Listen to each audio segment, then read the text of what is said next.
میرے رسول کریم علیہ السلام نے مومن کی قبر کا حال بھی بتایا۔ سنن ترمذی میں، صحیح ابن حبان میں حضرت ابو ہریرہ رضی اللہ تعالیٰ عنہ بیان کرتے کہ حضور صلی اللہ علیہ وسلم نے فرمایا جب میت کو قبر میں رکھا جاتا ہے تو اس کے پاس سیاہ رنگ والے اور نیلی آنکھوں والے دو فرشتے آتے اور اس کو اٹھا کے بٹھاتے۔ باقی حدیثوں میں 3 ہی سوال ہیں، لیکن اس حدیث میں حضور نے فرمایا انہوں نے بس میرے بارے میں پوچھنا ہے، اٹھا بس میرے بارے میں صرف یہ پوچھنا ہے، بتا مدینے والے محبوب کے بارے میں دنیا میں کیا کہا کرتا۔ تو اعلیٰ حضرت بریلوی تو کہتے ہیں میں نے تو کہہ دینا ہے سرور کہوں کہ مالک و مولا کہوں تجھے، باغ خلیل کا گل زیبا کہوں تجھے، تیرے تو وصف عیب تناہی سے ہیں بری، حیران ہوں میرے شاہ میں کیا کیا کہوں تجھے، لیکن رضا نے خدم سخن اس پہ کر دیا، خالق کا بندہ خلق کا آقا کہوں تجھے۔ اور پیر میر علی شاہ صاحب کہتے ہیں میں نے وہاں یہ کہنا ہے کہ مکھ چند بدر شاشانی تے متھ چمک دی لاٹ نورانی، کالی زلف تے اکھ مستانی مخمور اکھی ہن مد بریاں، سبحان اللہ، ما اجمل کا ما اکمل کا ما احسن کا، تے کتھے میرے علی کتھے تیری ثنا، مشتاق اکھی کتھے جاڑ۔ تو نبی پاک علیہ السلام فرماتے ہیں میرے بارے میں پوچھیں گے، میرے بارے میں۔ ویسے بھی ایک سوال لازمی ہوتا ہے نا، یہ والا سوال لازمی ہے، من ربو کا پوچھ کے نا تو جنت جہنم کا فیصلہ نہیں، ماں دینو کا پوچھ کے جنت جہنم کا فیصلہ۔ بات اگر ختم ہونی ہے تو مدینے والے کے سوال پہ ختم، اس لیے کھل کے نعتیں پڑھا کرو، راج کے درود پڑھا کرو، یہ بات یاد رکھیں۔ یہ فیصلہ حضور کی ذات پہ ختم ہونا ہے۔ وہ شکایتیں کرتے ہیں نا لوگ آ کے، تو ایک بچی کو ہمارے ہاں داخل کرانے کے لیے ایک صاحب لے کے آئے، تو کہنے لگے بڑا عرصہ اسے فلانے مدرسے میں داخل کرایا، سوائے نعتوں کے کچھ بھی نہیں سیکھا اس نے۔ تو میں انہوں نے کہا چاچا جی جڑی اصل کام سی وہ تو سیکھ گئی نا تھوڑی بچ، قرآن و سنت بھی حضور کی نعت ہی ہے، لیکن آپ کو پتہ ہے کہ بات ختم مدینے والے کی نعت پہ ہی ہوتی ہے۔ حضور کا پیار اصل ہے، تو حضور فرماتے ہیں میرے بارے میں پوچھا جائے گا، وہ کہے گا کہ ان کے بارے میں کیا پوچھتے ہو، اشہد ان لا الہ الا اللہ واشہد ان محمدا عبدہ ورسولہ۔ تو فرماتے ہیں پھر اسے نا ایک طرف کھڑکی کھولی جائے گی تو جہنم کا دروازہ دکھایا جائے گا اور اسے کہا جائے گا اگر تو سوالوں کے صحیح جواب نہ دیتا تو دوزخ میں جاتا، لیکن اب تو نے صحیح جواب دیے ہیں۔ تو حضور فرماتے ہیں اس کی قبر 70 گز چوڑی اور 70 گز لمبی کر دی جائے گی۔ مسجد میں اسی والے حال میں جگہ مل جائے تو بندہ بڑا سکھی رہتا ہے، اور صبح جائے بینک اور پہلی لائن میں موقع مل جائے تو بندہ بڑا سکھی رہتا ہے کہ میرا جاتے ہی کام ہو گیا۔ او خدا کے بندے، قبر بندے کی قبر، مکان اچھی سوسائٹی میں اچھا خستہ اور سستا مل جائے تو بندہ کہتا ہے کہ سودا بڑا بارے لب گیا، بھائی بڑا کمال ہو گیا، مزہ نہیں آ گیا۔ قبر 70 گز لمبی اور 70 گز چوڑی، اور یہ ترمذی شریف پڑھ رہا ہوں، بڑی مزیدار حدیث۔ نبی پاک صلی اللہ علیہ وسلم فرمانے لگے پھر اس کی قبر کو نور سے بھر دیا جائے۔ حضور کو پہچان گیا نا، قبر نور سے بھر دی گئی، اور جب 70 گز لمبی کر دی گئی تو بڑے پیارے لفظ ہیں حدیث کے۔ حضور فرماتے ہیں وہ بندہ پھر فرشتوں سے ایک بات کہے گا، عربی میں بھی ہے اردو میں بھی ہے، وہ میرا دل کرتا ہے پنجابی میں بتاؤں۔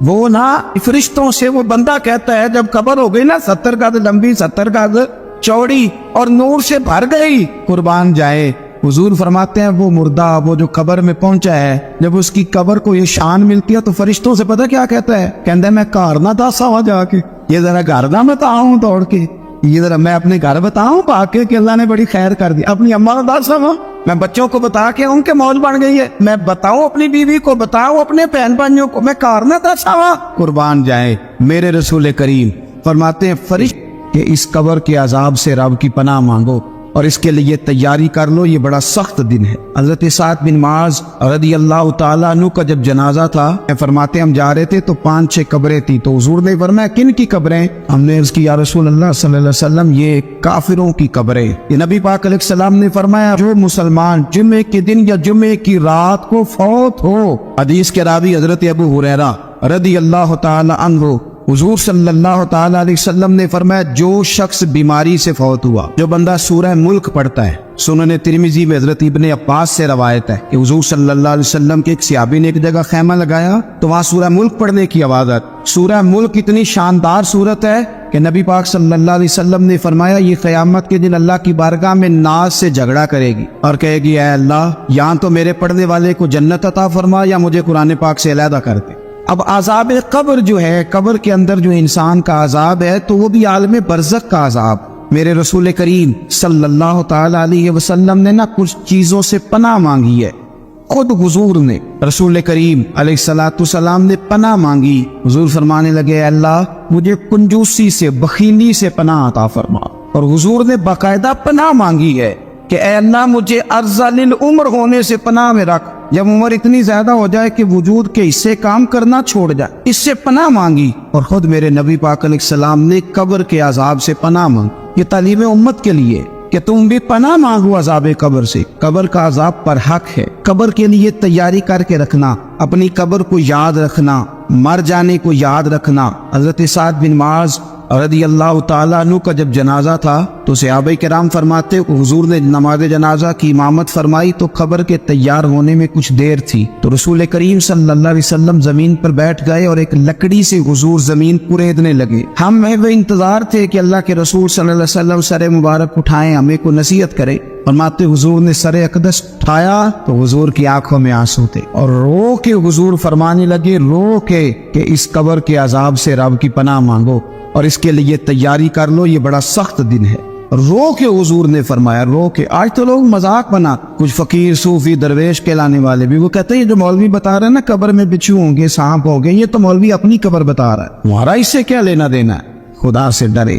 وہ چیزیں جو احادیث مبارکہ میں آ گئی جس سے نبی پاک نے ہمیں ڈرایا، ہمیں سمجھایا، آپ اس تنبیہ کو، اس نصیحت کو آپ اس رنگ میں لیں گے کہ مذاق بنایا جائے گا دین کا، بجائے اس کے کہ اس سے ڈرا جائے. حضرت سیدنا براء بن عازب رضی اللہ تعالیٰ عنہ ارشاد فرماتے کہ میں نے نبی پاک صلی اللہ تعالیٰ علیہ وآلہ وسلم سے خود اس بات کو سنا ہے.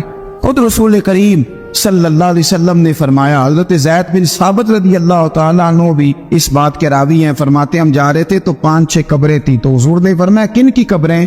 ہم نے عرض کی یا رسول اللہ صلی اللہ علیہ وسلم یہ کافروں کی قبریں. یہ صحیح مسلم میں حدیث موجود ہے، کفار کی قبریں. تو اللہ کے رسول صلی اللہ علیہ وسلم فرمانے لگے، ذرا حدیث کے لفظوں پہ غور کرنا. حضور فرمانے لگے اگر مجھے ڈر نہ ہوتا کہ تم اپنے مردوں کو دفن کرنا چھوڑ دو گے، اگر مجھے اس بات کا ڈر نہ ہوتا کہ تم اپنے لوگوں کو، مرنے والوں کو قبروں میں دفن کرنا چھوڑ دو گے، اگر یہ مجھے ڈر نہ ہوتا تو میں سناتا کہ قبر کے اندر کس طرح عذاب ہوتا ہے. تمہیں دنیا میں رہ کے میں سناتا، پر ڈر ہے کہ کہیں تم اپنے مرنے والوں کو قبروں میں دفن کرنا چھوڑ ہی نہ دو، اس لیے میں تمہیں یہ بات نہیں بتاتا. اور میرے رسول کریم صلی اللہ تعالی علیہ وآلہ وسلم نے پھر ارشاد فرمایا، اپنے غلاموں کی طرف نظر فرمائی، یہ بات کہہ کے کہ اگر مجھے ڈر نہ ہوتا کہ تم دفن کرنا چھوڑ دو گے تو تمہیں میں سنا دیتا کہ قبر میں کیا عذاب ہوتا ہے.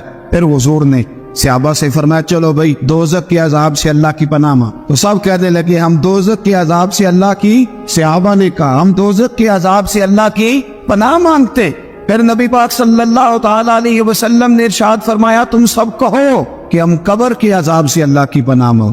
تو صحابہ نے کہا ہم قبر کے عذاب سے اللہ کی پناہ مانگتے ہیں. پھر میرے رسول پاک علیہ الصلوۃ والسلام نے فرمایا تم کہو، سارے یہ کہو کہ ہم ظاہری اور باطنی فتنوں سے اللہ کی پناہ مانگ. تو صحابہ نے کہا کہ ہم ظاہری اور باطنی فتنوں سے اللہ کی پناہ مانگتے ہیں. پھر میرے محبوب علیہ السلام نے فرمایا تم کہو کہ ہم دجال کے فتنے سے اللہ کی پناہ مانگتے. تو صحابہ کرام نے کہا کہ اے اللہ ہم دجال کے فتنے سے تیری پناہ مانگ، تیری پناہ میں آتے. نبی پاک علیہ السلام نے یہ الفاظ کہہ کے یہ بات بتلا کے ہمیں سمجھا دیا، ہمیں قائل فرمایا محبوب نے. یاد رکھنا، اس بات کو اچھی طرح سمجھ لینا کہ اگر مجھے ڈر نہ ہوتا کہ تم اپنے مردوں کو دفن کرنا چھوڑ دو گے تو تمہیں بتلا دیتا کہ قبر میں کتنا سخت عذاب ہوتا ہے. میرے عزیز کچھ لوگ ایسے ہیں جن سے عذاب قبر ہوگا ہی نہیں. میرے رسول کریم صلی اللہ تعالی علیہ وسلم نے ارشاد فرمایا کہ جو اللہ کے رستے میں شہید ہو گیا، سنن نسائی میں موجود ہے، اسے عذاب قبر نہیں ہوگا، بلکہ ایک حدیث میں تو فرمایا حساب کتاب ہی نہیں ہوگا، اللہ بغیر سوال جواب کے جنت عطا فرما دے. کچھ لوگوں کو لوگوں کی بخشش پہ بھی مسئلہ ہی بنتا ہے کہ کوئی بخشا نہ جائے. اور ایک صاحب کہہ رہے تھے جی یہ کیا معاملہ ہے کہ جمعے کو بندہ مر گیا یا فلانا ہو گیا تو اس سے حساب کتاب نہیں ہوگا، اتنے بڑے جرم لوگوں نے اتنے پاپ، اور جمعے کو مر گیا تو بخشا جائے گا. تو میں نے کہا جرموں کا بھی اسے حساب اللہ لے لے گا، لیکن میاں حساب کتاب کی ڈیوٹی نہ اللہ کی ہے تو بہتر یہ ہے کہ اسی کے ہاتھ میں رہے. تو نہ اپنے ہاتھ میں لینے کی کوشش کر. سنن ترمذی کی حدیث. ہمیں پتہ نہیں کیا مصیبت ہے، ہمیں پتہ نہیں کیا مسئلہ ہے، ایک جنازے سے میں نکلا، آپ یقین کریں کبھی کبھی کلیجہ پھٹ جاتا ہے، میں ایک جنازے سے نکلا تو میرے ساتھ ایک بندہ جنازہ پڑھ کے نکلا تو کہنے لگا جی پیر صاحب دیکھیں آج کتنی دنیا آئی ہے، حالانکہ یہ بندہ اس طرح کا تھا، اس طرح کا تھا، اس طرح کا تھا۔ میں نے اسے کہا یار تجھے تو فکر ہی لاتی ہے کہیں جنت میں چلا ہی نہ جائے، تو اس طرح کرنا جنت کے دروازے کے سامنے کھڑے ہو جانا ڈنڈا لے کے کہ میں نے نہیں جانے دینا، شرم آنی چاہیے ہمیں۔ اللہ فرماتے ہیں جنت اتنی چوڑی ہے جتنے زمین و آسمان ہے، اس کی چوڑائی زمین اور آسمان کے برابر ہے، تو ہم تو اپنے علاوہ کسی کو جانے نہیں دینا چاہتے جنت، اور بس کرے جنت خدا کا فضل ہے، اور اللہ فرماتے ہیں میرا فضل میں جسے چاہتا ہوں عطا کرتا ہوں۔ یہ سنن ترمذی کی حدیث، اور اس کے راوی حضرت عبداللہ ابن عمر رضی اللہ تعالیٰ عنہ، نبی پاک علیہ السلام نے فرمایا جو مسلمان جمعے کے دن یا جمعے کی رات کو فوت ہو اس کو اللہ تعالیٰ قبر کی آزمائش سے محفوظ رکھتا ہے۔ جو جمعے کی رات فوت ہو جائے یا جمعے والے یعنی جمعے رات اور جمعے کی درمیانی رات چلا جائے یا جمعے والے، تو اللہ اسے عذاب قبر سے، تو میرے عزیز جو بندہ شہید ہو اس سے عذاب قبر نہیں ہوتا، جو آدمی جمعے کے دن یا جمعے کی رات چلا جائے اسے بھی عذاب قبر نہیں ہوتا۔ اور میرے رسول کریم صلی اللہ تعالی علیہ وسلم نے فرمایا جو بندہ ایک دن اور ایک رات، یہ حدیث صحیح مسلم میں، سنن ترمذی میں، مصنف عبدالرزاق میں موجود ہے، ایک دن اور ایک رات اللہ کی رضا کے لیے اسلامی سرحد پہ پہرا دے۔ میں اور آپ سوئے ہوئے ہیں لیکن وہ لوگ جو فوجی بارڈروں پہ کھڑے، دیکھو مدینے والے محبوب کس کس پہ کرم فرماتے، ساری عمر نہیں، 24-25 سال کی سروس نہیں، فرمایا ایک دن اور ایک رات اللہ کی رضا کے لیے جو اسلامی سرحد پر پہرا دے، مسلمانوں کو کافروں سے بچائے، رب اسے عذاب قبر نہیں دے گا، اسے اللہ تعالیٰ اپنے فضل سے معاف فرما دے۔ ایک رات اور ایک، آپ کیا سمجھتے ہیں کہ ان فوجیوں کی کوئی چھوٹی شان ہے، ان کا کوئی چھوٹا مرتبہ ہے؟ ایک دن اور ایک رات اگر یہ پہرا دیں تو اللہ انہیں اتنا انعام عطا کرتا ہے۔ اسی طرح سن لو، یہ ذرا غور سے سننا، ابن ماجہ کی حدیث، اور اس کے علاوہ مسند ابو یعلا میں موجود حدیث کے راوی حضرت ابو ہریرہ رضی اللہ تعالی عنہ، حضور صلی اللہ تعالی علیہ وسلم نے فرمایا جو شخص بیماری سے فوت ہوا، قربان جاؤں میرے محبوب نے بیماری کا نام ہی نہیں لیا، فرمایا کوئی بھی بیماری ہو، فرمایا جو آدمی بیماری سے فوت ہوا اللہ اسے شہادت کی موت عطا فرمائے گا، اور وہ عذاب قبر سے اور قبر کے امتحان سے بھی محفوظ رہے گا، اور حضور فرماتے ہیں اس کو صبح اور شام جنت کے باغوں میں سے رزق دیا جائے۔ جو کسی بھی بیماری سے مرا، یہ لوگ بیماری سے مر رہے ہیں تو لوگوں نے اچھوت سمجھ رہے ہیں، اچھوت، یہ اچھوت نہیں ہے، اس لیے کہ لوارث نہیں، یہ خدا رسول کے ماننے والے ہیں، تم انہیں اچھوت کہہ رہے ہو، اور مدینے والے رسول انہیں شہید فرما رہے ہیں۔ حضور نے فرمایا جو بیماری سے مرے شہید ہے، وہ قبر کی عذاب سے محفوظ رہے گا اور جنت کے باغوں میں سے اللہ رزق دے گا۔ لوگ کہتے ہیں دیکھو جی بڑا تانگ ہو کے دنیا سے گیا ہے، تو اس بندے کو بھی عذاب قبر نہیں ہوتا۔ اسی طرح جو بندہ سورہ ملک پڑھتا ہے، سنن ترمذی میں حضرت ابن عباس سے روایت ہے کہ حضور صلی اللہ علیہ وسلم کے ایک صحابی نے ایک جگہ خیمہ لگایا تو وہاں سورہ ملک پڑھنے کی آواز آتی، کوئی بندہ پڑھنے والا نظر نہیں آتا تھا۔ جب حضور کی بارگاہ میں عرض کیا تو فرمایا وہاں قبر تھی اور قبر کے اندر بیٹھ کے میرا صحابی سورہ ملک کی تلاوت کر رہا۔ اگر ہمیں خسرہ نمبر یاد ہو جاتا ہے نا اپنی جگہ کا، اور ہمیں پتا ہوتا ہے کہ میرے والا حصہ کتنے کروڑ کا ہے، اگر ساری کہانیاں ہمیں یاد ہوتی ہیں تو سورہ ملک بھی ہمیں یاد ہو سکتی ہے۔ موبائل پہ اس کو ریکارڈ کر لے، پھر اس کو سنے کبھی بھی سورہ ملک میں۔ اور ہمارے سلسلہ عالیہ میں تو سورہ ملک وظیفہ ہے، ہمارے الوظیفۃ الکریمہ میں اعلیٰ حضرت نے لکھا ہے کہ رات کو سورہ ملک اور سورہ یاسین کے بغیر سونا نہیں۔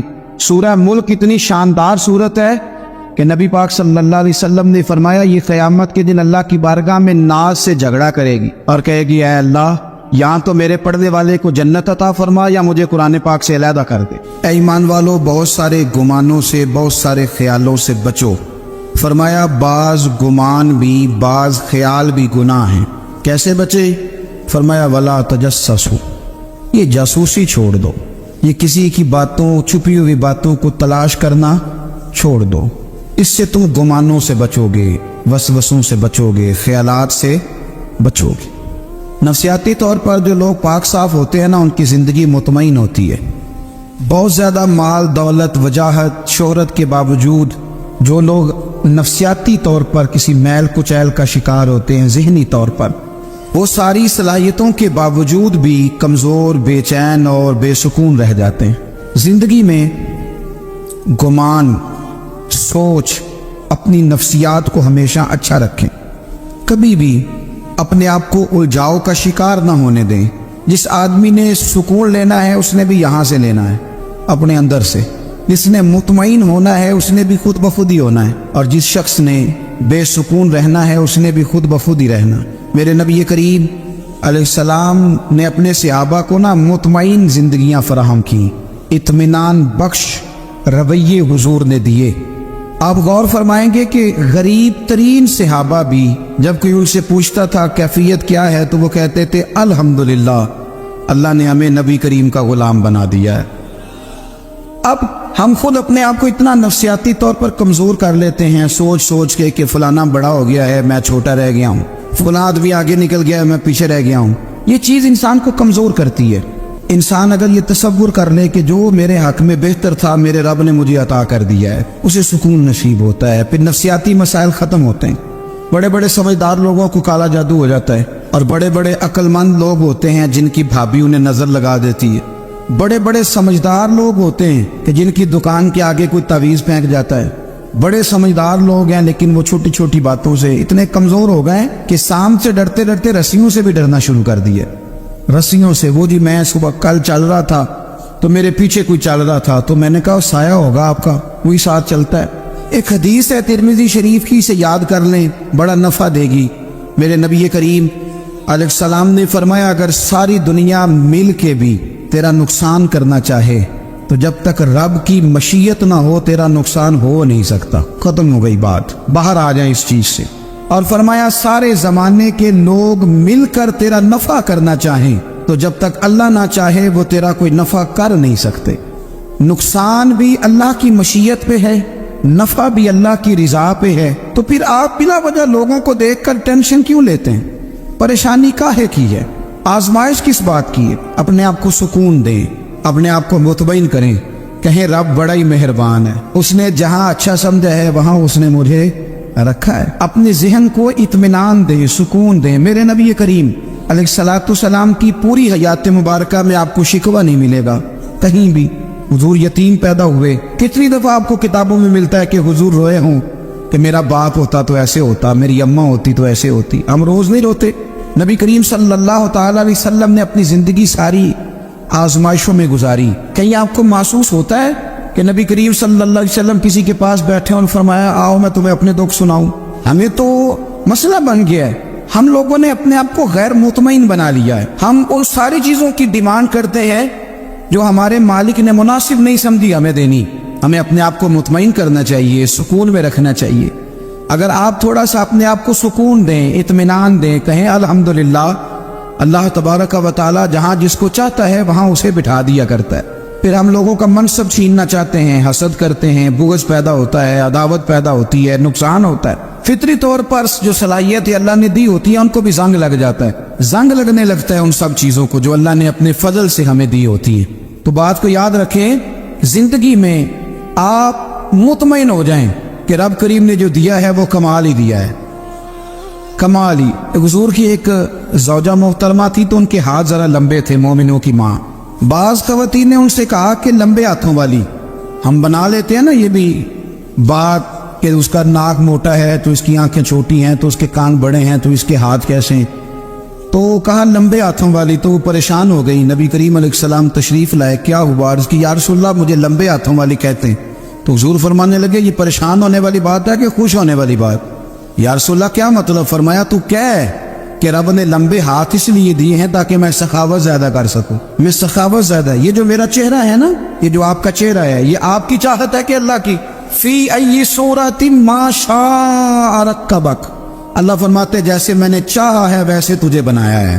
تو اگر میرا موٹا ناک، میری چھوٹی آنکھیں، میری بڑی آنکھیں، میرے چپٹے کان، یہ میرے تو نہیں، یہ تو میرے رب کی چاہت ہے۔ مجھے اپنے موٹے ہونٹوں سے نفرت کرنی چاہیے کہ اللہ کی چاہت سے پیار کرنا چاہیے؟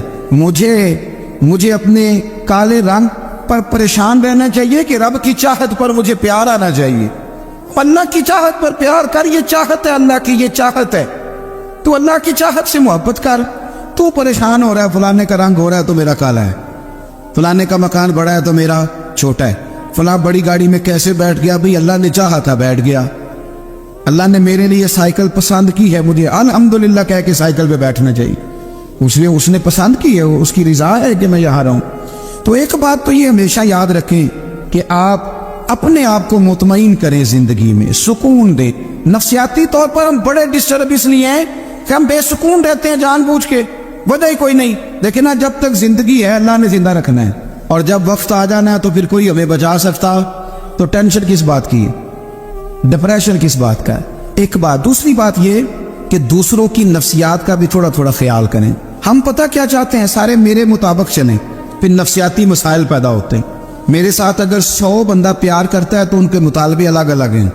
کوئی کہتا ہے جناب کو پیار ہی کرنا چاہیے، ہر ایک سے مسکرا کے ملنا چاہیے. کوئی کہتا ہے حضرت صاحب اتنا بھی پیار کریں تو لوگ نگل جاتے ہیں، تھوڑی ڈنڈی پٹی بھی ہونی چاہیے. دونوں قسم کے لوگ ہیں نا. نہیں، ایک وہ شخص ہے جو کہتا ہے اتنا بڑا مجمع ہے تو 2 سیکیورٹی گارڈ بھی ہونے چاہیے. تیسرا کہتا ہے جی عجیب عجیب لگتا ہے، ایک گارڈ رکھے ہوں کسی بندے نے، کسی بڑے آدمی. تو یہ ہر بندے کا مطالبہ. اب آپ نے کیا کرنا ہے، آپ نے لوگوں کے مزاج کی رعایت کرنی ہے. جہاں تک آپ پیار کر سکے آپ نے کرنا ہے، جہاں تک محبت کر سکے آپ نے محبت. نبی پاک نا بچوں کے مزاج کا خیال کرتے، چھوٹے بچوں. حضور پاک سے گزرتے تو فرماتے السلام علیکم. ایک بچے نے نا حضور کے کپڑوں پر پیشاب کر دیا تھا، اس کی ماں پریشان ہو گئی. بخاری ہے. یا رسول اللہ وہ بچہ تھا پتہ نہیں چلا. تو نبی پاک فرمانے لگے کیا ہو گیا، وہ بچہ ہے، اللہ نے پانی پیدا کیا نا، ابھی اس پہ پانی بہائیں گے سب ٹھیک ہو جائے گا. وہ بچہ ہے. لیکن حاجی صاحب گھر میں بگڑ جاتے ہیں، پوتا اگر پیشاب کر دے کہتے ہیں میں نماز پڑھنی ہوں، وہ بگڑ جاتے ہیں. پیر صاحب بگڑ جاتے ہیں اس بات پہ، علامہ صاحب بگڑ جاتے ہیں. سیٹھ صاحب کہتے ہیں پتہ ہی نہیں بچے نے پیشاب کر دیا ہے. حضور نے فرمایا کہ بچہ بچہ ہوتا ہے، وہ چھوٹا ہے، اس کا ایک مزاج ہے، اس کا ایک مطالبہ ہے. اب آپ یہ کہیں کہ وہ بڑا مجھے پاک صاف سمجھتا ہے تو اس رویے سے میرے ساتھ وہ ملاقات کرے. آپ اس کے مزاج کی رعایت کریں گے. نبی کریم کے غلام کے بیٹے ہیں حضرت اسامہ بن زید، نواسوں کی بات نہیں سنا رہا. زید بن حارثہ حضور کے غلام تھے، ان کے بیٹے ہیں. چھوٹی عمر تھی، ناک بہ رہا تھا. ویسے دادا جی ناک صاف کر دیتے ہیں پوتے کا، ہو سکتا ہے وہ ڈانٹ دے کہ چل دوڑ جا کتنا گندا. اماں سے کہتے ہیں ناک صاف کرے، چل نلائق.